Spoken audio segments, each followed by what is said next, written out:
né? O nosso Pai é o Pai do Verbo, Pai nosso. E importantes são as características dessa paternidade divina. Primeira característica, irmãos, o Pai nos ajuda a descansar. Né? Essa é uma palavra que a gente sempre tem que estar falando, porque na nossa correria, se for perguntar como é que foi o dia de cada um de nós aqui, para a gente estar aqui agora, a gente fala, ó, foi corrido.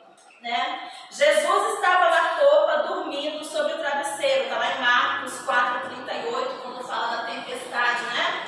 Jesus estava na polpa do barco dormindo sobre o travesseiro quando os discípulos dele enfrentavam ali uma grande tempestade e eles indo recorrer a Jesus falavam, mestre, não te importa que morramos? E Jesus lá dormindo no travesseiro, por quê? Ele sabia quem era o Pai dele, ele estava confiando no Pai, né? Todos já ouviram falar, né, que enquanto ele dormia, os discípulos estavam enfrentando essa dificuldade, né? E o detalhe, talvez perdido, que a gente deixa passar assim, às vezes a gente não observa, é o que o Senhor estava dormindo, repousado sobre o travesseiro, e ele utilizou o quê? Um instrumento de descanso. Travesseiro a gente usa para quê, gente? Só quando a gente está afim de descansar um pouquinho, né? Aí não tem um travesseiro, improvisa, pega uma almofada, pega qualquer coisa, mas a gente quer alguma coisa para apoiar a cabeça, né? E ele utilizou um instrumento de descanso. Jesus pôde descansar porque sabia quem era o Pai dele. Mas, irmãos, o que será que tinha naquela almofada que foi capaz de abafar aquele som de tempestade, aquele som de vento, né? Aquele transtorno todo? Tinha alguma coisa ali naquele travesseiro que foi capaz de dar aquela tranquilidade para Jesus, né? Aí aqui na revista faz uma pergunta. Aliás, como vocês têm dormido, nós aqui? Será que no nosso travesseiro tem lágrimas? Alguma lágrima, gente, nos nossos travesseiros? Algum suor? Nosso cansaço, a luta diária? Dores? Algumas dores? Nós já conversamos com Deus no travesseiro? Paz? A gente tem paz? É importante entender, querido, que o nosso cansaço, quando ele é muito grande, ele tira de nós uma coisa muito importante, que é o brilho dos nossos olhos, para a gente estar contemplando as grandezas de Deus. É por isso que a gente não pode ficar tanto tempo deixando que esse cansaço, né, venha nos fazer tirar os olhos daquilo que Deus tem feito conosco, né? Deus, ele nos dá esse descanso. E é importante a gente fazer pequenas pausas. Quem aqui já sentou diante do mar alguma vez e ficou olhando a praia? Qual a sensação que vocês tiveram? Me fala. Muito paz, tranquilidade, intimidade, lectura.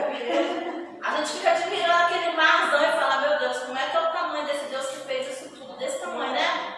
E, gente, às vezes a gente chega ali tão angustiado. Alguém já chegou triste na beira da praia, sentou e quando saiu parece que estava mais leve? Parece que aquele som do mar e aquilo. E às vezes a gente na nossa correria, a gente não tira tempo para estar admirando essas coisas. Porque só pensa em trabalhar, correr para um lado, correr para o outro, aquele cansaço para bater, e tira esse brilho que a gente tem de estar contemplando as grandiosidades de Deus para a nossa vida, tá? E aqui diz que de vez em quando a gente tem que respirar fundo, desfrutar da criação divina, de tudo isso aí que Deus fez pra gente. E cada gota do imenso mar é prova do grandioso amor de Deus por nós. Já imaginou, gente? Quanta gota tem emoção, né? O ritmo acelerado da nossa vida nos leva a esquecer a bem-aventurança de ter um bom travesseiro para dormir. E quando eu falo desse bom travesseiro para dormir, não significa aqueles travesseiros chiques, de pena de ganso, não precisa ser necessariamente esses travesseiros caros, não. Quando eu digo de um travesseiro bom, é aquele travesseiro que tem a paz, que a senhora pode deitar tranquila e falar assim, paz me deita e me levanta, porque o Senhor me sustenta, o Senhor cuida de mim, né? A gente vê aqui que a nossa vida é assim, queridos. A gente corre tanto, se preocupa com tantas coisas, sendo que às vezes o Senhor só quer que a gente pare um pouquinho e fale, ei, respira, calma. Está correndo tanto por quê? Faz aquelas formiguinhas, né, agitadas? Para um pouquinho, olha em volta tudo que eu fiz para você, respira um pouquinho, vai dar tudo certo, tá? A gente tem uma outra passagem lá em Gênesis 28, versículo 18, que fala de Jacó. Jacó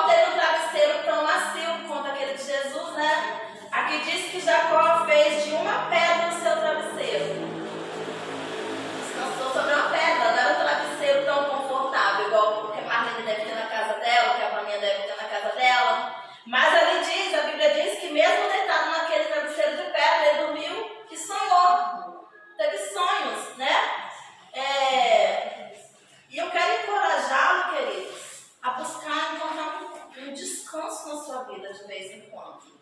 Porque esse vinde a mim, que Jesus fala, ó, vinde a mim todos os que estáis cansados e sobrecarregados, eu vos aliviarei. Não mudou não essa palavra continua, essa palavra é para nós, tá?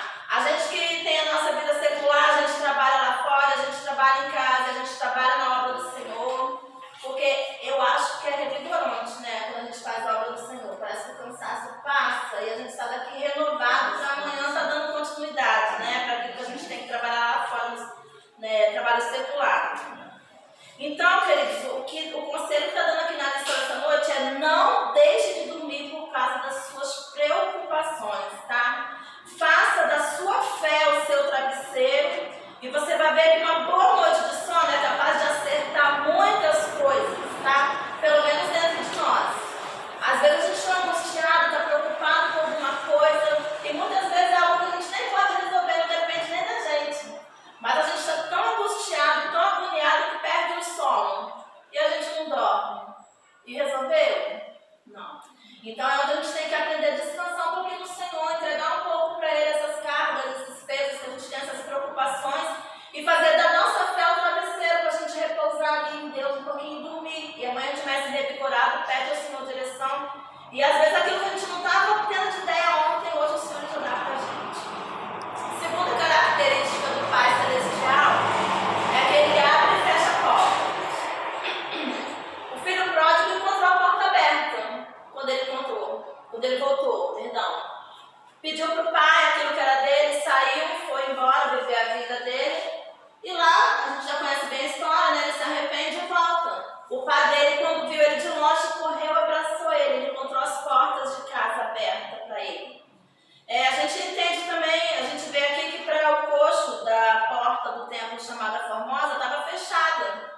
A gente vê a história desse coxo, que todos os dias as pessoas pegavam ele e levavam para essa porta chamada Porta Formosa, e ele ficava ali pedindo esmolas para as pessoas que passavam, né? Até que chegou Pedro e João, e ele olhou para eles e pediu uma esmola. Essa passagem é conhecida, né? Os irmãos já sabem, né? E Pedro falou o que para eles? Não temos prata nem ouro, mas aquilo que tenho eu dou, né? Levanta, toma a tua cama e anda. A porta para ele ali se abriu, né? Estava aberta a porta para ele. Aqui diz também que para Filadélfia, ele diz: eis que diante de ti pus uma porta aberta e ninguém a pode fechar, está em Apocalipse 3:8. E já nos ensinando a orar, ele nos ensina a fechar a porta. E quando orares, né, fecha a porta do teu quarto e ora ao teu pai em secreto, que em secreto ele está te vendo, né? Não, ele nos ensina a nós fecharmos nossa porta e ficar ali, ó, só com o nosso pai ali, no nosso lugarzinho secreto, né? Eu lembro até do filme Quarto de Guerra, que a irmã Rebeca falou, né? Então, queridos, a gente segue assim, algumas portas abertas, outras se fecham, né? Nem sempre que a gente bater numa porta, ela vai abrir. Vai ter porta que o Senhor vai fechar para nós, não porque Ele é mau, mas é para o nosso próprio bem, é que muitas vezes na hora a gente não vai entender. E o que traz sossego à nossa alma é saber quem abriu a porta e quem fechou. Né? Quando a gente sabe que é Deus que está rodando a maçaneta para fechar ou para abrir, a gente tem essa convicção de que Ele sempre vai fazer o melhor para nós. Nos momentos angustiantes da vida ou nas alegres festas, o que deve ecoar no nosso coração é: quem está comigo? Se você está feliz, está festejando, quem está com você quando você está comemorando e festejando? Agora, se você está passando uma luta, queridos, uma prova, quem está com você também ali quando você está passando? Será que o Senhor está conosco só nos momentos de alegria, nos momentos de festejar? Não, queridos, a gente tem que ter a convicção de que o nosso Pai Celestial, Ele está no controle da nossa vida em todo o tempo. Não importa se é na prova ou se é na bonança. Quando a gente entende que o nosso Pai tem o controle total da nossa vida, a gente fica mais tranquilo, mais sereno para a gente encarar a nossa vida mais leve. A garganta está querendo falhar.